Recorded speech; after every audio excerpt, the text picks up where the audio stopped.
Hi everyone, today we're looking at heat in juicing. Do fast juices create more heat and destroy more vitamins and enzymes than slow juices? Well, Scott, you'd certainly be forgiven for thinking that they did, especially if you'd come across many of the quotes that we have online, like this one. In centrifugal juices, fast spinning blades create heat above 50 degrees Celsius or 122 degrees Fahrenheit and kill all nutrients and enzymes found in fruits and vegetables. Juice must be drunk immediately as the enzymes and nutrients have been destroyed. It is simply dead. This is a common theme now, not just on juicing sites, but even in mainstream magazines and on popular blogs. Even some nutritionists quote this fact about fast juices being hotter and therefore containing less nutrition. Recently, some even call slow juices cold press juices, right? Yeah, well, we've had a lot of people ask us about this. Slow juices sound gentle and fast juices are, well, fast and sound like they might destroy nutrients by heating up the fruit and vegetable. But none of the slow juicer advocates we've seen have provided any evidence to prove that there is more heat. So, is it really true? Well, the quote that we read out earlier said that fast juices heat the juice above 50 degrees Celsius or 122 degrees Fahrenheit. Now, I was once in Phoenix, Arizona, and the car thermostat said that it was 122 degrees Fahrenheit outside. Now, that is the hottest weather I've ever been in my life. I couldn't even get out of the car for more than a few minutes. Wow. Is it possible that fast juices heat juice up to temperatures this hot? Exactly how much do fast juices heat the juice? Is it more than slow juices? Because we work for a company that designs both types of juices, we were very, very curious to find out. Well, let's get scientific.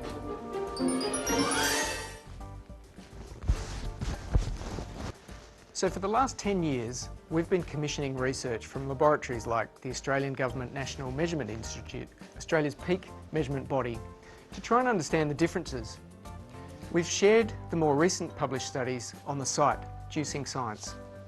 Now, year after year, test after test, ingredient after ingredient, the results show the same trend over and over. Here's what happened across 5 ingredients tested in the fast juices and the slow juicer. Let's take a look.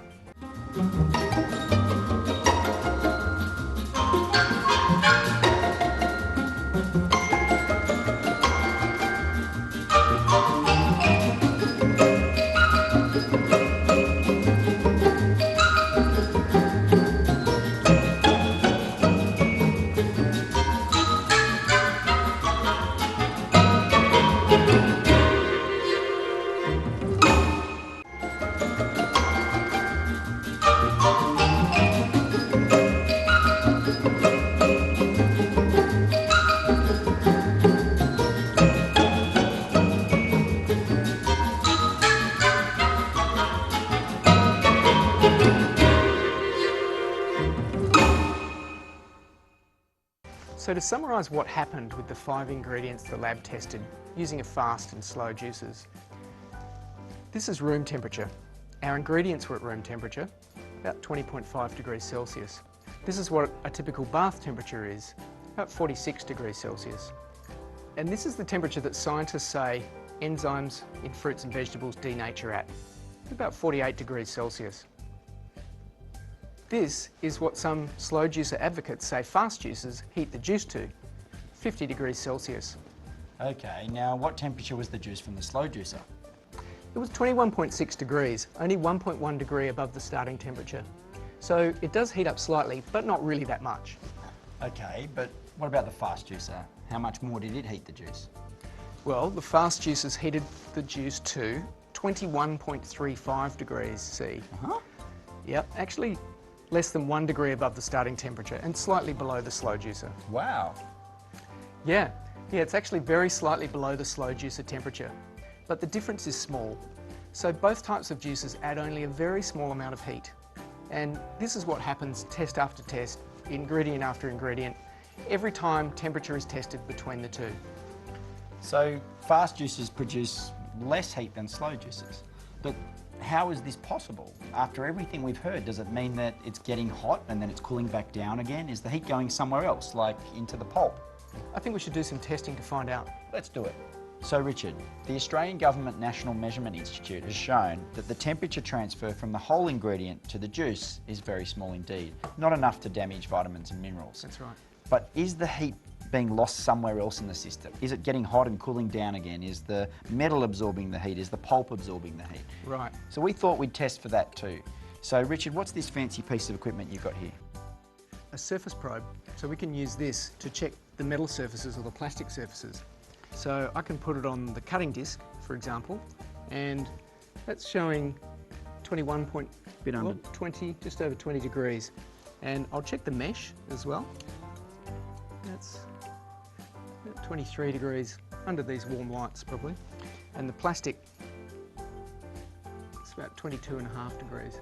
So the system's between 20 and 23 degrees Celsius. Yeah. Okay, so... What about for the juice and the pulp? How can we measure that? Well, we've got another probe, which is internal probe, which you can actually stick into meats and foods and so on. So if I insert that into the apples that we've had sitting here at room temperature, we can see that that's sitting at around 21.6 degrees Celsius, a very similar temperature to the internal temperatures of the juicer. So why don't we make some apple juice and see what happens? Let's do it. All right. Right.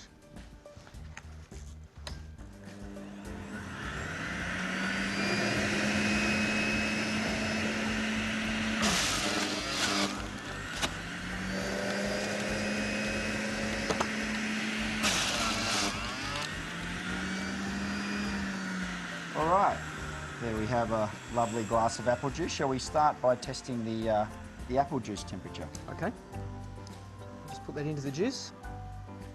And that's measuring 22.2. So it's moved less than a degree from the temperature of the apple.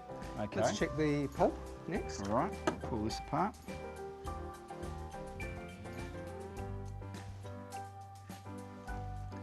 That's 22.7. And how about the metal right. temperatures? Let's check the metal surfaces. So that's 21.8. That's the cutting disc, and let's just check the mesh, the filter mesh, and that's about 21.9, 22. 22. So that's actually cooler than it started, I think. Yeah. And the plastic? The plastic is 21.4. So I can't see any heat being generated there. So I think we've established, whether you're looking at the whole ingredient, the metal surfaces, the filter, the plastic surfaces, or the juice, or the pulp, that there isn't any large amount of heat being created at all by the fast juicing system. So even though fast juices spin faster than slow juices, there's no temperature transfer of any significance. Why is this so? Well, we looked at the science to see what's really going on inside the juicer. First, we need to understand how they work. The slow juicer uses an auger, or a screw, which crushes the fruit and vegetables and pushes this slurry against a mesh, which separates the juice from the pulp. The screw turns at about 80 revolutions per minute, and each food cell is processed for about 2 to 3 seconds. The fast juicer also uses a mesh to separate the juice from the pulp, but it uses centrifugal force by cutting the fruit and vegetables on a spinning disc. The slurry is spun outwards where it slides against the spinning mesh, pushing the juice through. The cutter mesh basket spins it up to 13,000 RPM on a good quality juicer, and the ingredients take about 0.1 of a second to be processed. So the slow juicer uses force to crush the ingredients into a mesh. The fast juicer uses a cutter to chop and spin the ingredients against a mesh. It's only an increase of about 1 degree in the juicer, and it isn't likely to do any damage to vitamins or enzymes in the fruit and vegetables. And that's exactly what the laboratory results have found. In fact, if you include carotenes, which convert to vitamin A in the body, both juices delivered average concentrations of all vitamins and minerals that were slightly higher than the concentrations that exist in the raw fruit or vegetable, meaning the juice is as nutritious as the whole raw fruit or vegetable. However, because carotenes benefit from processing, we also look at the results excluding carotenes. As you can see, both juices deliver average concentrations of vitamins and minerals of over 80% of the whole ingredient. Again, almost as nutritious as eating the whole raw fruit or vegetable, and virtually no difference between either juicing system. And purely from a heat perspective, this makes absolute sense that nutrients wouldn't be damaged. I mean, think about our mouths. Our bodies are at 37 degrees, a bit above, and 99 degrees Fahrenheit. And they expose the juice that we drink to a much higher heat than juicers do. So if a small amount of heat from a juicer was a problem, then most of the nutrients that we eat would be destroyed before we could digest them. But there are so many people saying that slow juice is healthier than fast juice. Where does this all come from? Well, Scott, we can only speculate. Certainly the claims being made about high heat and nutrition damage aren't backed by any scientific testing that we can find. But we think the confusion may have started with parallels being drawn between cold press juicing and slow juicing. Ah, yes. There's a big difference between cold press juicing and slow juicing. Cold press juicing is a commercial process designed to maximise juice yields without having to pasteurise. It's a lot different from slow juicing. A cold press juicer cuts the fruits and vegetables up into little pieces, a lot like the way a fast juicer does. But instead of pushing it through a filter by spinning it, it is pushed through using hydraulic force inside a Hessian bag to separate the pulp from the juice. Using the bag and so much force means you can extract more juice, which is obviously important for commercial companies so they can make more money. Yeah, but it's not called cold press because it transfers less heat during the cutting or squeezing process than a centrifugal juicer. It's called cold press because after it's made, it's not pasteurised. Pasteurising heats the juice over 75 degrees Celsius or 160 degrees Fahrenheit, killing many of the naturally occurring vitamins and minerals. So commercial companies using this method call it cold pressing to make sure consumers know it hasn't been pasteurised. And this is important because processed juice you buy in a grocery store, for example, goes through up to 6 additional processes than fresh raw juice made at home. Wow. The first of these processes that Richard mentioned is pasteurisation. The juice is heated up to 75 degrees C or hotter for a few seconds. As Richard mentioned, many of the naturally occurring vitamins and minerals are killed during this process. The next process is concentration. The juice is exposed to negative pressure, like a vacuum, and exposed to much more heat for a longer period of time. And by reducing the pressure and applying the heat, almost all of the fruit or vegetable's water is evaporated away, and you're left with just a syrup. Now at this point, up to 85% of the original weight of the juice is gone forever. And you're left with a sugar syrup that's about 70% sugar and depleted of many vitamins, minerals, enzymes, flavonoids and phytochemicals. If the syrup then needs to be transported or sold as frozen concentrate, it will often be frozen at temperatures around minus 12 degrees Celsius or about 10 degrees Fahrenheit. At this point, the juice has gone through temperature changes close to 100 degrees Celsius, which is about 200 degrees Fahrenheit. Wow. At some point, the frozen syrup is then thawed out again, and the missing 75 to 85% of the water that was boiled off earlier is replaced with water from the tap.